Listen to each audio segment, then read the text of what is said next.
All right, Scoop is back, legends. So excited for this one. We're gonna go through Scoop's obviously, some trade plans. Some of the guys on his hit list is gonna be fun as well. We'll have a look at a few teams, so plenty to go around in this video. So, Scoop, how was your day? And can't get away from these injuries again, man. You just had a tough, unlucky season, even with a decent score in Nah, 962.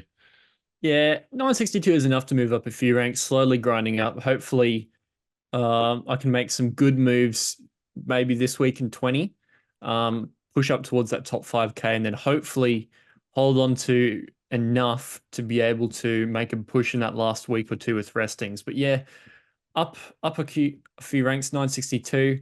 Some good, there were a lot of high 60s and 70 scores last week, weren't there? Lots of thousands floating about. But yeah. My main complaint was just that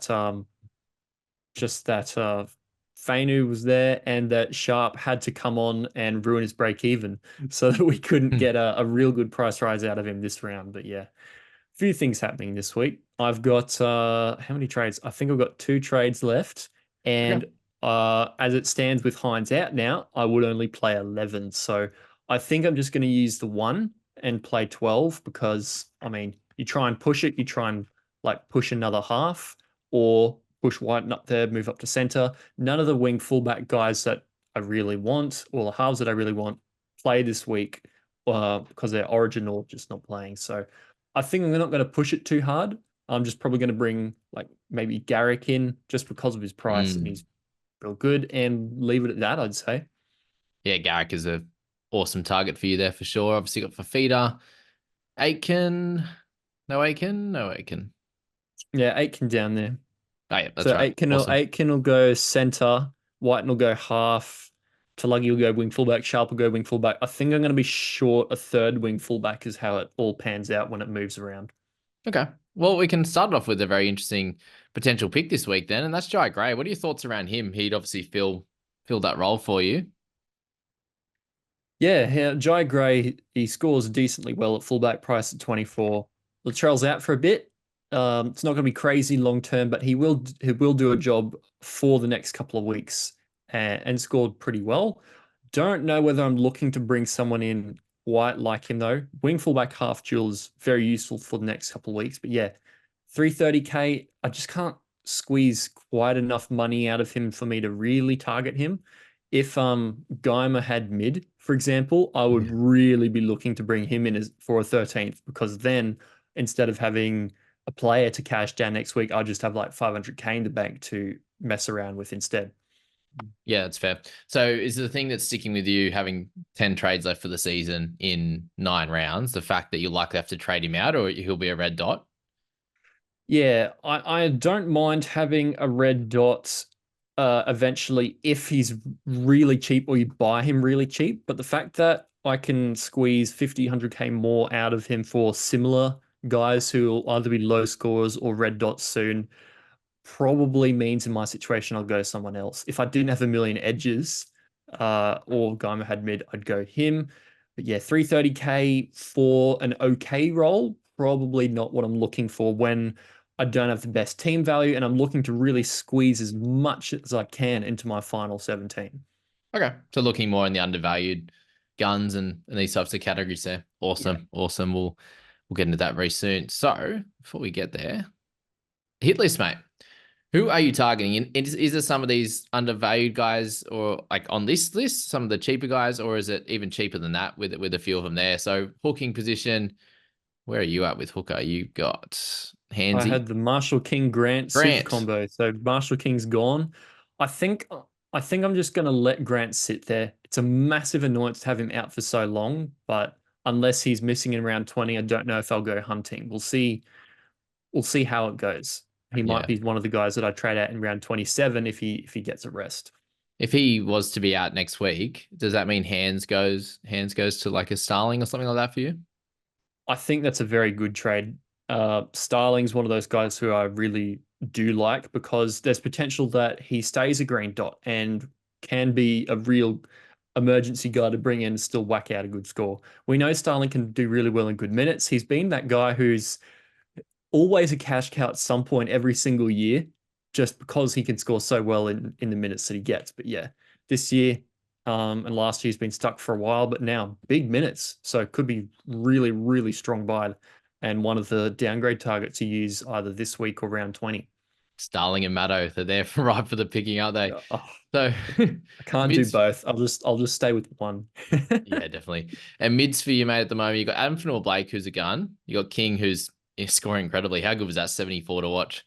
And then So you've good. got Plath there with Sipley and Fainu. So you've got five guys that can play in the mid section. Are you looking to upgrade to maybe one more top tier gun? And which mid would you be looking at? I'm debating either going up to the top with one of these three. I'm really interested in Watson. Hmm. Um, Especially if they do some shenanigans and for some reason he starts hooker and somehow he gets hooker duel. That hope's probably fading. But Yeah. yeah, Watson's pretty high on my list. But I mean Haas is never this pod at this time of year or leading That's into the true. final, so he'll be a good target. The other guy, if I'm not going to pick one of those, is probably Murray.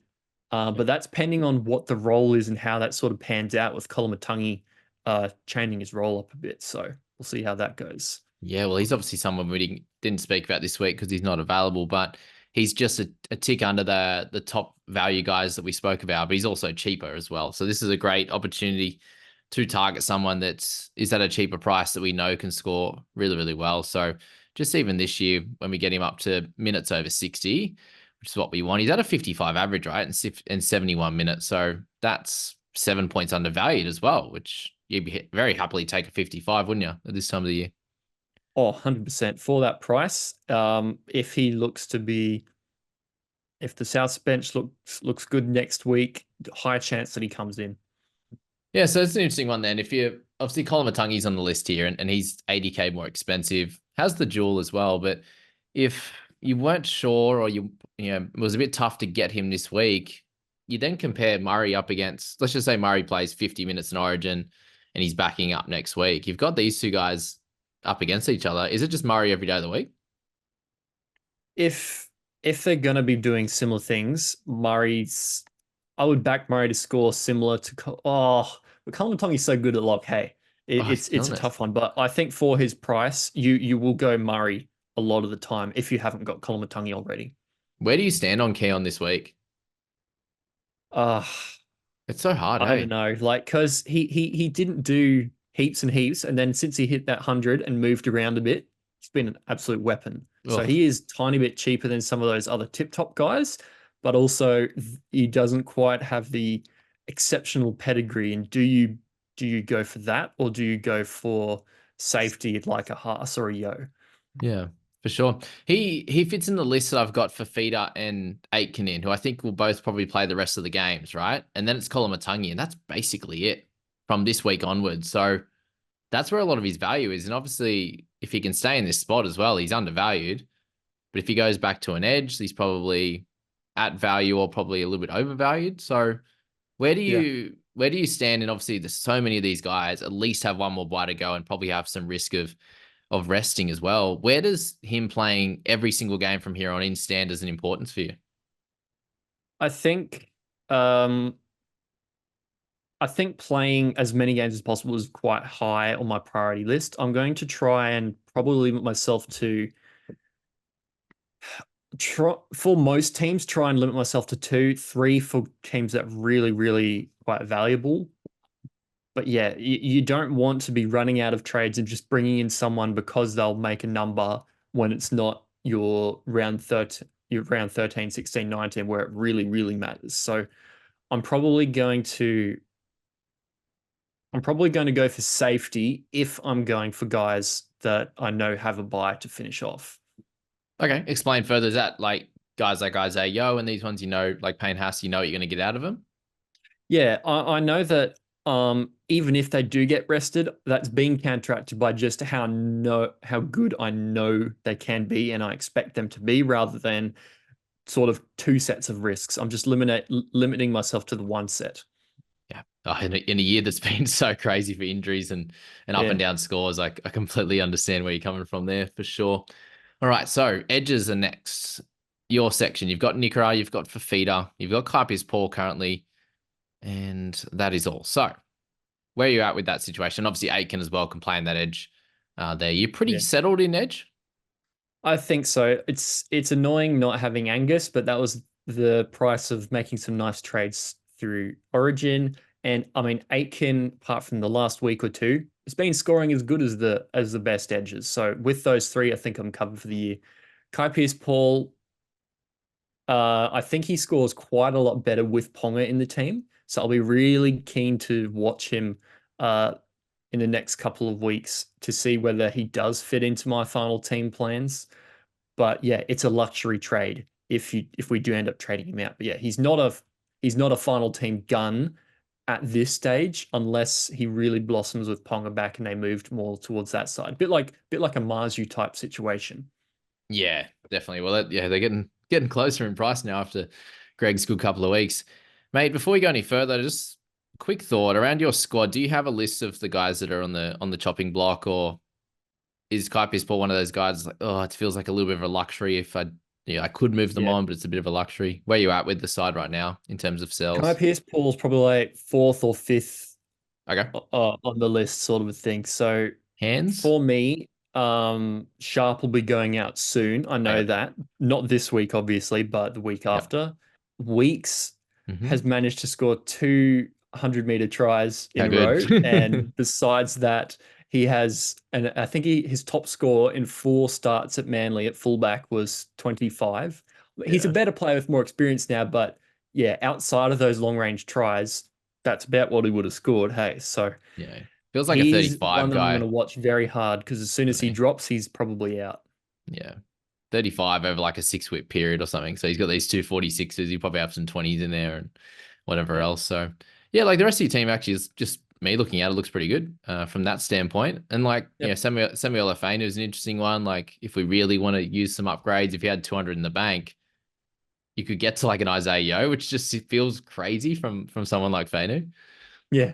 or Kuipers I Ball. agree. Like, You don't know whether you're getting 50 from him or 35, Fanu. It's a yeah. hard one.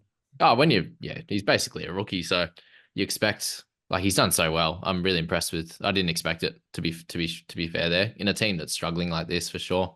To still get close to 40 in games where they're getting spanked is pretty good there. So, do you have some general sort of plans over the next few weeks? Obviously, let's get into the halves now as well. With Hines being out, what are your thoughts and feelings around that situation? Because you've got Plath who can obviously fill in there, but could be a mid for you. You've got Weeks in that slot and Whiten that can fill in there as well. So is the half position a matter of just filling in guys that can? Like I'm contemplating playing Plath in half this week. I think I'm going to do something similar for the next week or two, because selling injured Hines to r- maybe coming back from injury Cleary, it just screams, get out, go away, don't want Just to. get Turbo, Like, bro. I think I have to at least wait and assess my options before instantly jumping.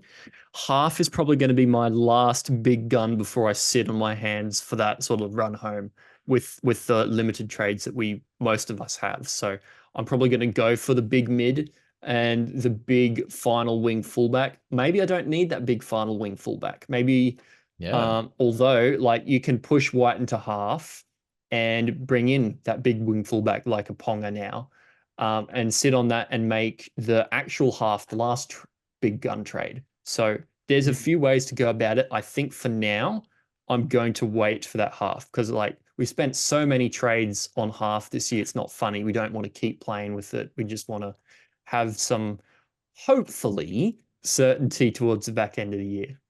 Yeah, well, with Latrell going down, who I was looking to target, and then Hines, I was looking to target as well. It's a wild situation right now with the top guns, and it really is just those mids who have that 60 odd average up there, and then these dual position guys that are averaging in the 60s right now, or even more for Barnett.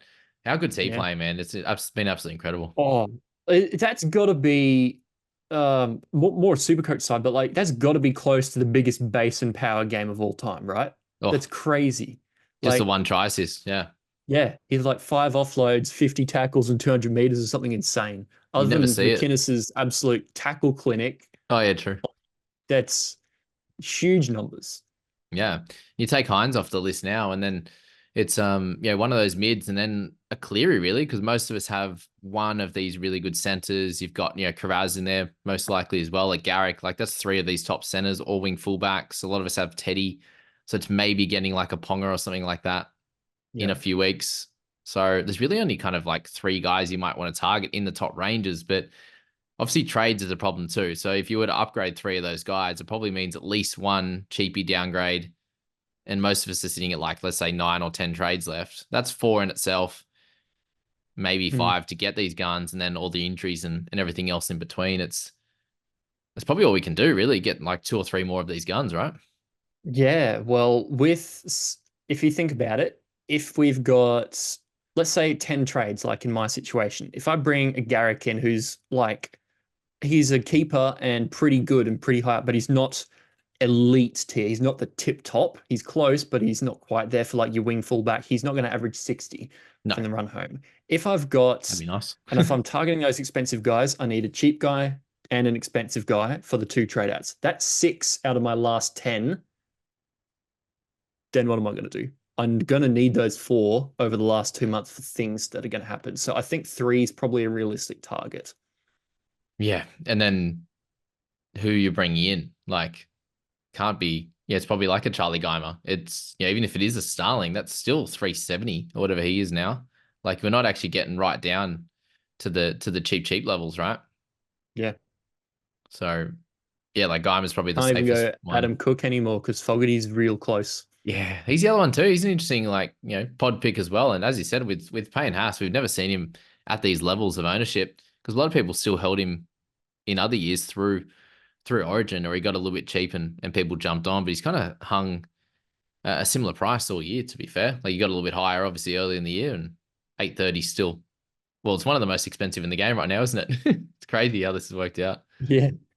Yeah, well, this Fafita, this isn't a year of Cleary, 70 averages. It's back to the sort of 2020 2019 averages where if you go above 60, that's happy days. yeah. Well, before turbo year. That's Mm, for sure. Which, yeah, the team values is just nothing. Hey, because most of the top tier guys have lost cash, which we're buying and holding through. And then, well, apart from Teddy, he's had a resurgence, hasn't he? He's been incredible. yeah. Everybody was pushing the sort of 14.7 type value if you're in the top 50, top 100. The back end of last year, we were really starting to bring home like a final team of guns. Now, if we're past 13 and a half and heading towards 14, that's not too bad at all. Yeah.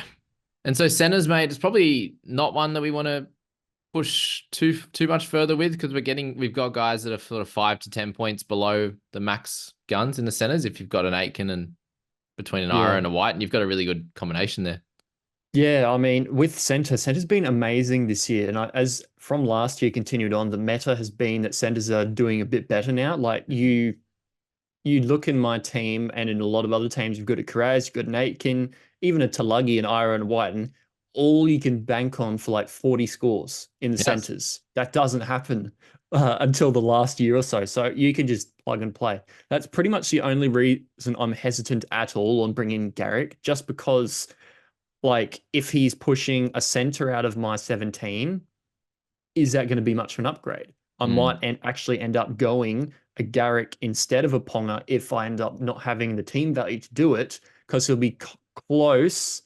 And then I'll gun up in half again later instead of playing White in there, for example.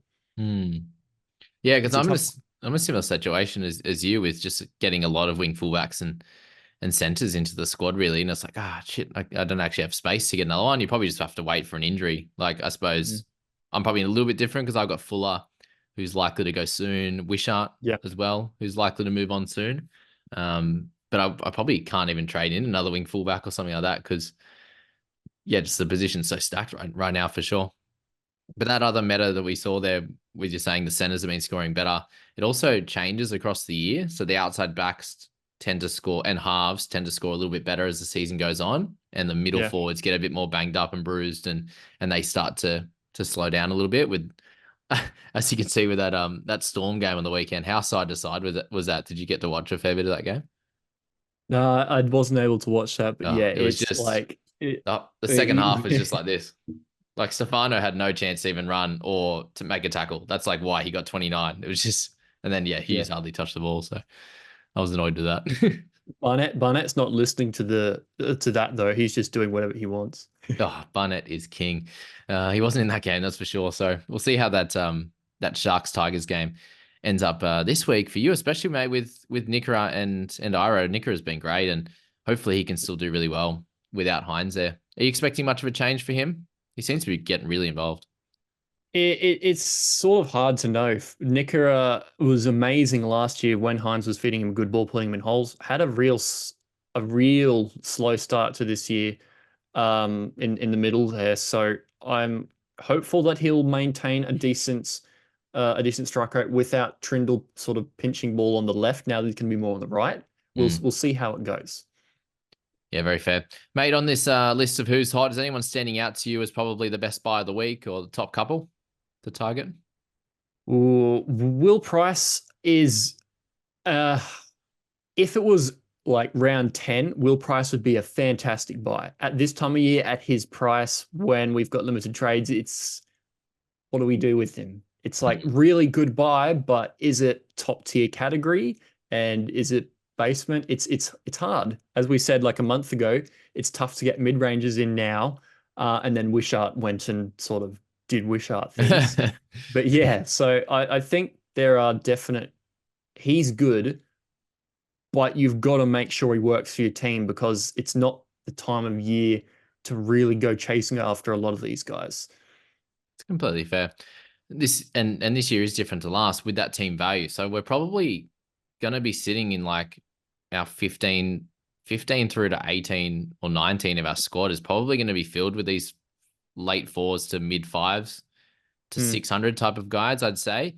And then you maybe have a couple of Sipleys in your sort of 2021, or maybe one really cheap guy by the end, like a Geimer or something like that to cover. I just think it's going to be the way. It's going to be very, very hard to get a crazy strong 17. And I suppose with those guys that are in that high fours to fives, like they're probably still going to average a 40, 45, aren't they? If you're picking the right ones at this time of the year, oh, definitely.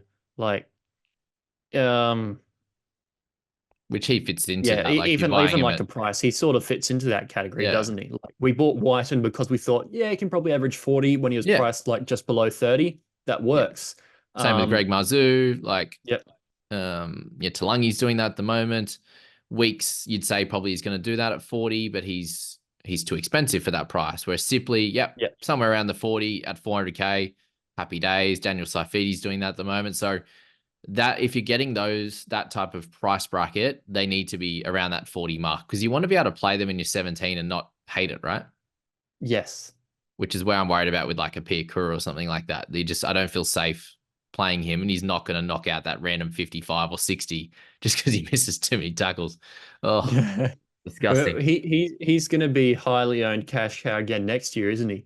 Yeah, that's right, 100%. Hopefully, he starts playing a little bit better. But Work work on his tackle technique over the off season, and instead of breaking two and missing 4.5, he'll break four and miss two. yeah, maybe he might get to 550k. Who knows? Yeah. Yes, 12 last okay. week against the Panthers. Ah, Oh yeah. Well, at least yeah. I think I might be selling him, but we'll see how we go. Yeah. So we'll price up on higher on your list. he's Anyone good. He else? doesn't work for my team, but if I had a different structure, I would like the look of him Yep. because he fits in that sort of underpriced, decent bracket. So you can't go for those guys unless you're confident they're good and they work for your team. So he's not going to come in for me. Okay. Anyone else that's standing out to you this week? Love Garrick. Garrick's good. Good. I would say Jaden Campbell, except all year we haven't been able to figure out what the situation is with those three, with Brimson, Keeney, and Campbell. And Keeney kind of had a real stuttering start and is now absolutely on fire. So Oh man. what changes, what moves, we still don't know. It's tough. Are we gonna find out before this, like 24 hours before, do you reckon? Or are we gonna have to wait until the third game this week when they play? Oh. Because you're missing out on Dolphins and Bunnies at a minimum. And then maybe get some information before Sharkies and Yeah. Tigers. But yeah, it's basically halfway through the week when you get some information on it. And I think it'll be fine this week. But yeah, he came on Matty John's show and said that Des doesn't want him to play center, but does that mean now or does that mean long term? Like there's, and then the key. Did you hear about the Keon one? He wants to play in on the edge. Oh, really? He said that in the post game. I think they were saying how good he goes. Yeah, I guess I'm keen to get back on the edge or something. Like I like playing on the edge. Um, so yeah, there's just all this different news Well, and different chatter next going around. next year we'll see 40 minutes Murray, middle 40 minutes Edge, and the same with Keon. They'll just swap every half. Yeah, they'll both be super expensive by that point for sure. Yeah. Yeah, interesting. Mate, thoughts on may as well get your thoughts on Origin, because we won't get that by next week. I And the am back and forth between questioning coaches too. why Queensland aren't stiffening up their middle as much as I think, but we'll see how it goes. In Queensland just do interesting things. So Mm.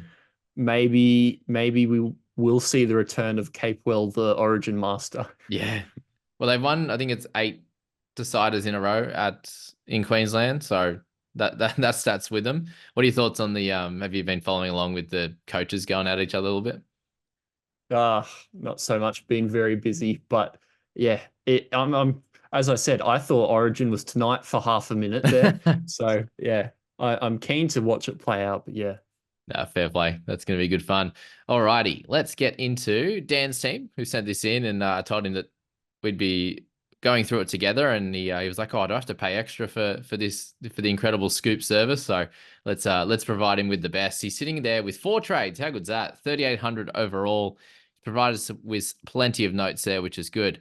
So let's have a look at the squad there. He's actually sitting there with 1 extra player, isn't he? So. Or how's that worked out? He's got too many edges and too many hookers. Yeah. Oh, so he's 1 short. Rough. Yeah, he needs a mid Yeah. So I unless he think moves Plath and then he does oh, okay. uh He's thinking he's going to get uh rid of them too anyway. So Piakura and Brayley have to yeah. go. Both going to lose cash. Not great scores. Need a half or a mid for round 19. That makes sense. Around 20 score, round 20 I risk only having 16 with no Cotter. Maybe I could move on from JDB in round 20, lean towards holding Cotter and Latrell just to save trades, but I'm not sure what would you do. Well, Latrell in itself, would you probably sell him with 4 trades left? Probably yes. Like you've got enough that you can make the trades you want to. But yeah, there's a couple of things that he wants to get out of his team. And I think this is uh the week that you do use at least 2, uh probably a Should make couple to sense. get some of those guys in. Maybe bring in one of those cash downs and someone you really want, and then really go hard in round 20, something like that. So the guys who he'd be looking to target getting out soon or potentially moving on from would be like your Piakura, your Brayley, your maybe Weeks soon, your Latrell. So he's got a list, and I think that it's really good that he has got those extra trades because he might need to use them. Yeah. So Um, maybe Latrell DeBellin's and DeBellin's a Piakura tough this one week. because like if he wants to bring in a mid, then will that enable him to sell DeBellin? Or if he brings in a half instead, does that force him to keep DeBellin and hope he plays well? It's a tough one. Yeah. Well, just say if you went Latrell to Keon, if you want to get a Hmm. big dog up there. So that's 200K. It'll be basically 200K in the bank after that. Then you'd have 620 if you went Piakura to someone. But again, he already has that'd just make straight 13, wouldn't it? So you could just do the one if you wanted to. Yeah. Maybe round 20 is the one where he goes hard instead. Yeah, one trade seems pretty fair. Yep. In that standpoint, if it's one, does he then just hold the trail and maybe go for a slightly more mid-range guy? Like, well, he probably can't go for like a Madison or something like that with the issues of next week. Obviously, how good's Ronaldo as vice captain, by the way? Oh, yeah. I tell you, Uh, he keeps promising to be there because he's so cheap, but yeah, it's just not happening. yeah. Yeah, so to me, it probably feels like you can go the Latrell out route, which leaves 11 trades for next week, and you can probably go Piakura, Brayley, and someone else next week. You can do a downgrade could go downgrade to Starling to have that backup. You build a Yep. bit of cash there, get a top gun somewhere, and then maybe an old Kawatu comes into the realm or something like that. There may be a little bit of improvement in wing fullback because you're selling Latrell. Oh, he doesn't have Tedesco. Tedesco next week must have, Yeah, surely. it's hard to leave out Tedesco Yeah, so probably in the form that he is now. leave some bank there for Teddy next week because he's very expensive, and weeks could be one to move on as well. So there's a few things to do in this squad actually. It's not as cut and dry, and there's probably a fair few options as well. So pick one of those guys that we just mentioned as yeah, one of the ones you like the most. I reckon could be the best strategy there. And we've actually got a fun team here in Max, who's been sending me his team all year to do in this video, and he's actually coming 101st, which is pretty cool. Oh So yeah, let's go. so 102nd there with 3 trades left as well, and got the best name in the game, that's for sure. But where's he at right now? Let's go through his notes. So team's obviously in a great position rank wise. I have 2 options this week. Option A, field the 17 I have, or 13 I have with no trades. Saving trades would be good. Allows me to pick up better, safer options next couple of weeks. Hastio, Cleary. The cons, slightly weaker team this week and could lose a few ranks, sure. Or not go up as many ranks there. So launch into 2 to 3 trades, have 220k in the bank. Trade thoughts, Hines to Matangi and probably Kohler to Matto. Team will be stronger this week. Worried about Colo moving back to the back row. He thinks it's very likely. Yeah, well, Jairo has confirmed that he's got surgery on Friday, apparently, next week. Already Mm, booked. So it'll be Cheekham and him or Murray. Who's going to be? yeah. So, all right, cool. That gives us a little bit to talk about. Yeah. So, my opinion this week, it's probably worth a 1 trade. What do you think? Yeah, if you've already got 13, don't make 2 or 3. Like Mm. to get maybe and maybe not an extra 40 points for guys who are quickly going to lose that compared to the guys you would have got. But who? Just do it simple. But who though? Isn't it? Like you look at that starting 13 now that we've Yeah. turned over the page, and they're all pretty solid. Like you probably are getting a 40 from Fainu and Willison, who he'd lose the he'd lose the spot for. Like, He'd be looping with that, so might be 20 yeah. points extra for 1 trade. It's probably not worth it, is it? If Yeah, he's as he not going to said, use. probably the only one you'd want to really go for, or even with like the Broncos guys out, Willison will still put up a decent score for you, and Matangi might not get like 20 or 30 more points than him. It might only be like 10, 15. So it's yeah. I'd be holding for Um sure. He doesn't even have Teddy, so Hines to Teddy next week is pretty clear cut, yeah. isn't it? Especially when you Honestly, got I thought for Price half and a second Sharp. he needed somebody to make 13, but honestly, this could launch you anyway. Like having 13 Yeah, I think it anyway, will. it's like if you can make it up to like 80th I or think you would with this 90th team. with 13 and having 3 trades and like you could be real set for a deep run. You could make top 50 with some good planning. Oh yeah, with the 3 trades Yeah. left. Like if you can get Yeah. 40 out of Sharp and Price, he's got Nicorai, he's Happy got days. McInnes, he's got Plath, he's got Aitken, he's got Cook. Like you get 40 out of Fainu and Willison as well. I think you probably make that leak, yeah, as you said, around that 80 mark, and then with that extra few trades, you can go nuts next week and keep pushing up those Yeah. ranks. So we've done really well in the private group this year. We've got Mitch in at 24, so we've got 3 guys in the top 50 out of 200 people. So it's been great. And I think Max can definitely get there as well. So Yeah, I reckon so. good stuff, team. Mhm. Mate, any final thoughts? Any hopes and prayers for this week? What are you putting out to the world that you need to happen? Oh, please, Fainu, don't get a 35. And Hands, please don't get a 25. That's all I want. I don't want to lose a lot of points to the Cook owners of the world potentially. Oh, come on. I bought him last week for 47. We need some love. I haven't got an over 50 score since round 11, I think, for my hookers, but Yeah. and I had 3 at one point, so it's been tough. All right, well, what do you need then? 75 between them minimum or 80? 80 plus. Yeah. You deserve some luck. I'd say 80 is Yeah. pretty realistic and fair. And Above 80 captains, and I'll be pretty happy. 45 and captain for you, 35. top 2 captains for you this week Um for like feeder. Fafita's very like now that Hines is gone, Fafita's probably the guy. Hey, like you could maybe go Colin Matangi on a Yeah. real big ceiling, but is yeah, I don't know. Who's the Tough one. fun? Who's the fun captain this week? Hmm. If anyone's having a bit of a feeling a bit risque,